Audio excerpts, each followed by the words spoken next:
Alright, ladies and gentlemen, we are here on the show. And we are here on the show to talk about some NFL, talk about the latest news, a lot stuff to get to.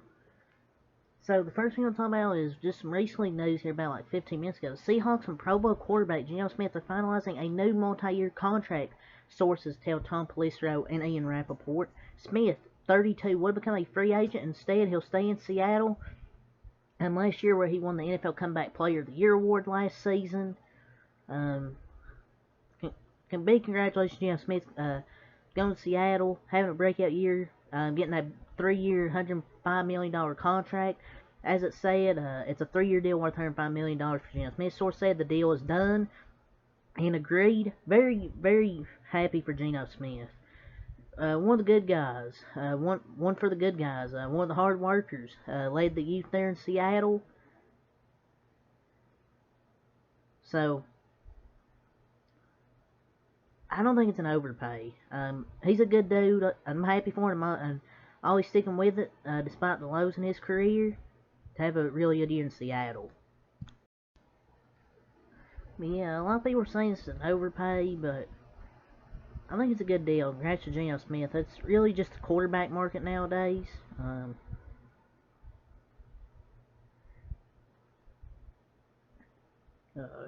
People are going to think this is an overpay, but wait till Daniel Jones' contract comes out.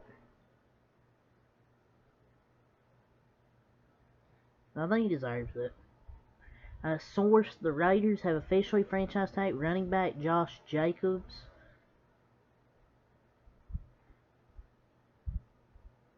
The first player in NFL history to go from 7 touches in the Hall of Fame game to the leading rusher in the league to franchise tag in 1 year. Favorite thing here is that the franchise tag costs more than his 5th-year option would. So this is bad, stupid.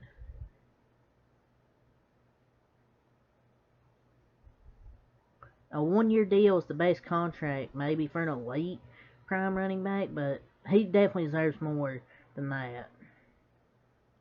At least my opinion.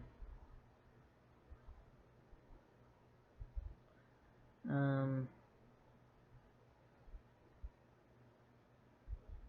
NFL has reinstated Jaguars wide receiver Calvin Ridley. It's about time. Overdue. The Jags offense next season is going to be fun, because it was really good this year without Calvin Ridley, so that offense next year is going to be fun to watch. It's much improved. We'll see how he does play, though, when he gets out there on the field. That Taylor to Ridley connection is going to be nice. And the NFL obviously released their statement. He's fully reinstated after he was definitely suspended in March 2022 for violating the NFL's gambling policy, but he is now back in the NFL. Source, the hashtag Chiefs are not tagging offensive tackle Orlando Brown. I'm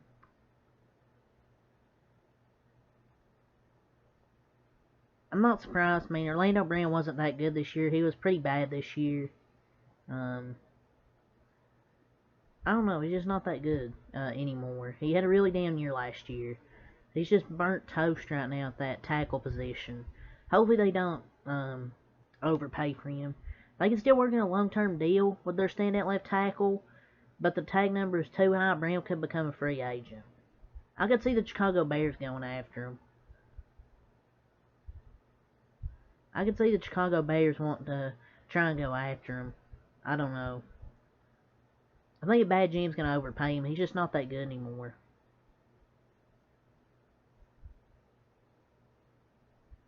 The Arizona Cardinals are expected to move on from center Rodney Hudson and wide receiver Robbie Anderson, sources say. Hudson had previously reduced his salary to $2 million, which often indicates a retirement. He'll decide his future soon. Meanwhile, Anderson's release saves $12 million against the cap. So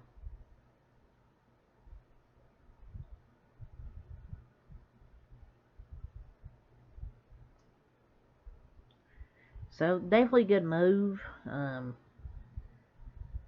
Robbie Anderson is not really that good of a receiver anymore, and Ronnie Hudson is definitely probably retired soon. He's really getting up there in age. So Derek Carr has lands with the Saints on a 4-year, $150 million deal. So that includes a no-trade clause, $100 million in total guarantees. So I think this is the perfect landing spot for all parties. Derek Carr's Saints, it made the most sense. Perfect landing spot for both because they're mid. They're both mid and in a mid division, so everything about that division is just mid. But I mean that's the market for quarterbacks now. But I don't know. I feel like there's just way too much money for Derek Carr, at least in my opinion.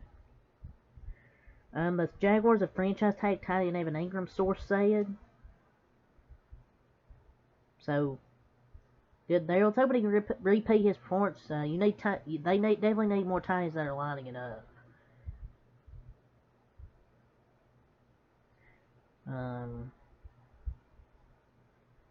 Obviously, Calvin Ridley released a statement talking about the suspension. Now that he's back, how he's learned from his mistake.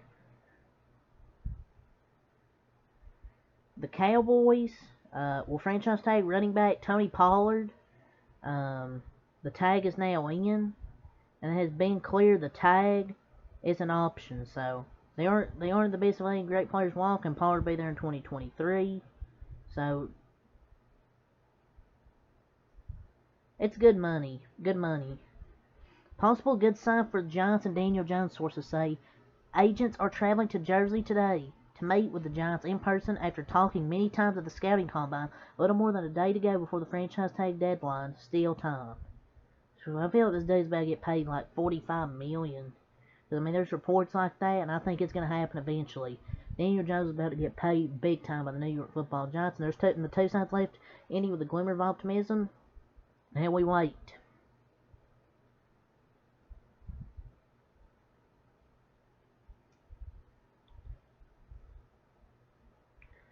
The Titans are expected to release pass rusher Bud Dupree, sources say.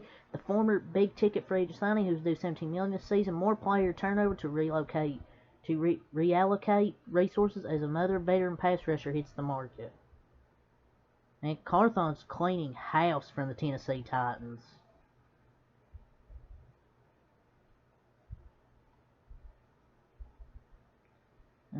Yeah.